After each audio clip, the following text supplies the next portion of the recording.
The baby monitor keeps showing a man in the crib, but my husband and I sleep with our door locked. People tell you the first weeks with a newborn feel unreal. They don't mention how much of that unreality comes from staring into a glowing baby monitor at 3 in the morning, convinced every flicker of static is a threat.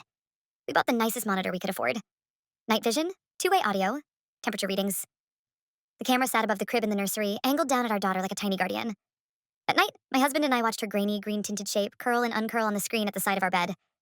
The first time it happened, I thought it was just my eyes. I woke to a quiet crackle, glanced at the monitor, and saw a darker shadow bending over the crib. Vague shoulders, an outline where a head should be. My heart lurched. "Eli," I whispered, shaking my husband. "Someone's in her room." He snapped awake and bolted down the hall while I watched the screen, breath trapped in my chest. By the time he reached the nursery, the shadow was gone. He flipped on the light, and the monitor image whited out. Empty crib, sleeping baby. He checked the window, the closet under the crib. Nothing. We keep our bedroom door locked at night out of old habit. The deadbolt was still turned when he came back. "Bad angle," he said eventually. "Probably your sleeve or the blanket cut in the corner. Look." He waved a hand close to the camera. On the monitor, the blur resembled exactly what I'd seen. He kissed my forehead. Just a trick of the light. For a few nights, I believed him. Then the monitor started crackling more often. Static would wash across the image, and for a moment, the shapes in the crib didn't look like our baby at all. One night, while Eli snored beside me, I woke to a soft shushing sound coming through the monitor speaker. The screen showed the same shadow leaning over the crib, clearer this time. Broad shoulders, head bowed. I whispered our daughter's name. The shadow didn't move. I shook Eli. "It's back. Look." He stared at the screen, jaw tightening. Someone's hacked the camera. It's a video or something. Some sick joke. By morning, he'd changed the Wi-Fi password, reset the monitor, even called the manufacturer. For 2 nights, the image stayed clean. On the third night, we replaced the entire system. New brand, new app, new camera, we unboxed ourselves.